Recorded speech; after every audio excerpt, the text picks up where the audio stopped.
Salut, Noël approche à grands pas, c'est l'heure de commencer le calendrier de l'Avent. Spécial aquarelle, pas que. On va pas faire que de l'aquarelle. Tu vas voir, fais-moi confiance. Mais on va en faire, je te rassure. Et cette année, j'ai entendu dire que le Père Noël et les lutins étaient complètement dépassés, il y avait trop de commandes, trop de cadeaux, les enfants avaient été trop sages cette année. Est-ce qu'ils peuvent être trop sages? Non, ils sont jamais trop sages. Il faut toujours être sage les enfants, faut toujours être sage. Et cette année, comme ils ont été très très sages, ils vont avoir plein de cadeaux. Et du coup, ils se retrouvent un petit peu dépassés par les événements, ils ont beaucoup trop de travail. Alors il faut absolument qu'on leur donne un coup de main. Moi j'ai décidé que, comme je sais pas fabriquer des cadeaux, mais je sais faire de l'aquarelle, j'ai décidé qu'on allait les aider à faire les étiquettes des cadeaux.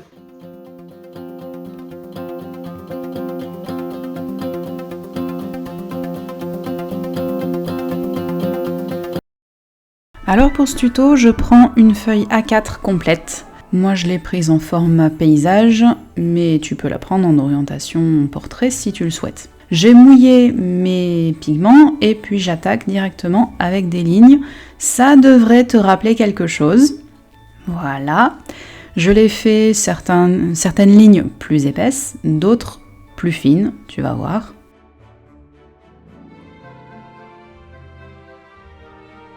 J'hésite pas aussi à jouer sur les niveaux de dilution pour faire des lignes plus pigmentées et d'autres un peu moins pigmentées.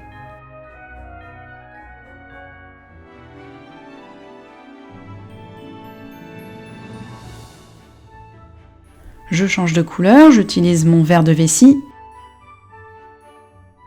Alors je passe en accéléré là parce que tu vois que ça, il n'y a pas de difficulté par rapport au rouge, parce qu'en fait c'est la même chose. Je fais des lignes d'épaisseur différentes. Là cette fois-ci j'utilise mon verre anglais. Alors tu dois te poser la question pourquoi je fais pas les lignes de haut en bas, tout simplement pour me forcer à donner un rythme en fait. Un rythme que je ne maîtrise pas forcément. Tu vois qu'il y a des lignes que je fais épaisses, d'autres plus fines, et je vais combler au fur et à mesure les espaces blancs en fonction de l'espace qui me reste. C'est pour ça que je ne les fais pas dans l'ordre, entre guillemets. Si certaines lignes fusionnent entre elles, tu laisses faire. Là, tu vois que je varie, là ici je fais quelques fusions, effectivement, là, pour te montrer que c'est possible.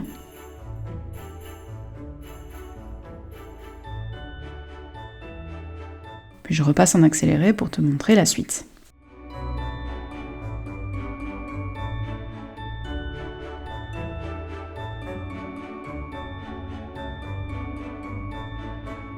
Je peux repasser dans les lignes tant qu'elles sont encore humides. Cherche pas spécialement à faire des lignes bien droites. Tu vas voir pour la suite, c'est pas hyper important en fait.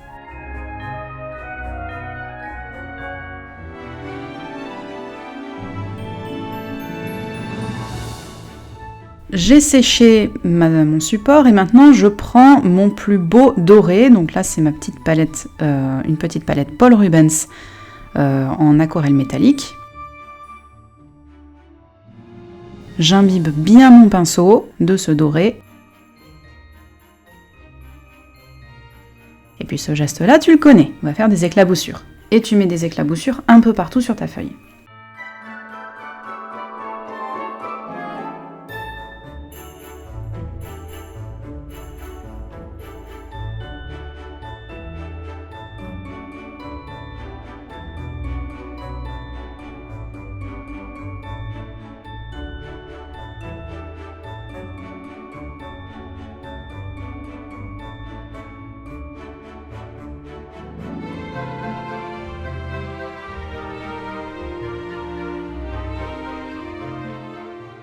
Je remouille mon pinceau s'il y a besoin, je recharge en éclat doré, en pigment doré.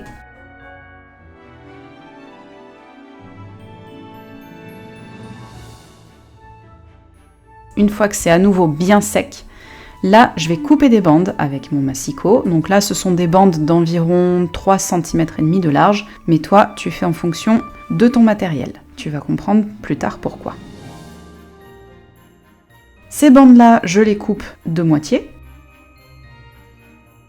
Et je sors ma perforatrice un trou. Tu vois que moi j'ai différentes finitions et en fonction de la largeur de ta bande, tu vas avoir une finition ou une autre. Voilà, j'appuie fort. Et là, j'ai choisi cette finition-là. Et je continue pour mes autres bandes. Je passe en accéléré.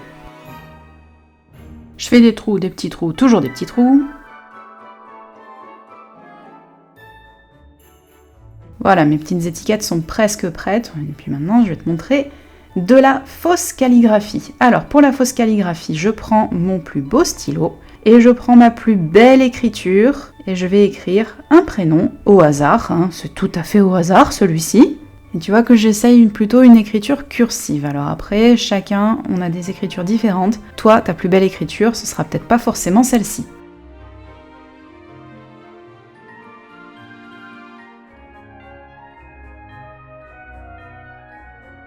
Pour pouvoir faire l'effet calligraphié, je vais doubler le trait de mon stylo à chaque fois que mon stylo est descendu, est allé vers le bas de mon papier. Tu vois, là ici, je suis en train de le faire. Donc là où le stylo descend, on double le trait. Là où il remonte, on le laisse tel qu'on l'a fait au premier passage. Tu le doubles ou tu le triples en fonction de l'effet que tu veux obtenir. Mais tu vois l'idée.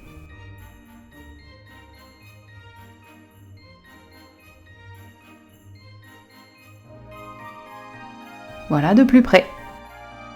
Alternative, pour ceux qui ne savent pas écrire en attaché ou qui ont un peu de mal, on peut faire la même chose avec des lettres bâtons. Alors là encore, on va prendre une personne de ma famille au hasard, qu'on a déjà mentionné ici.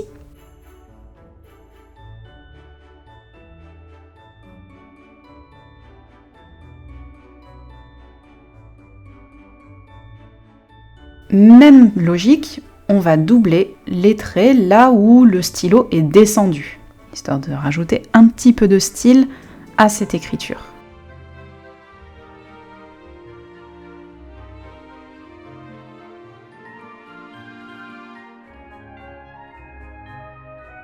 On n'oublie pas les accents.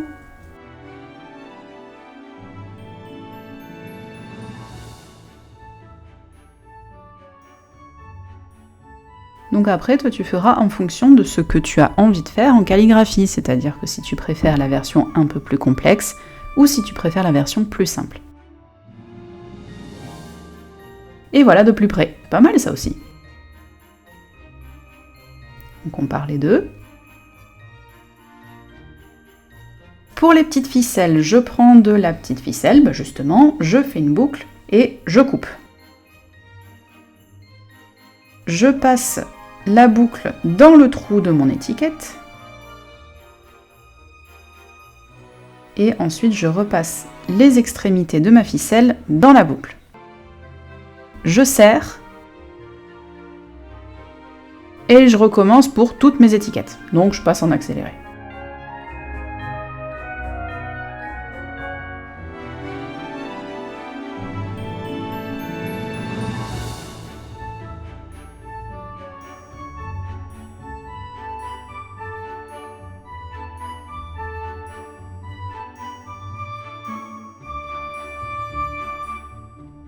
Pour éviter que la ficelle ne se dégrade, je vais brûler les extrémités. Alors attention les enfants, ça on le fait avec un adulte. Hein. Voilà, comme ça. Et puis je recommence pour toutes mes étiquettes.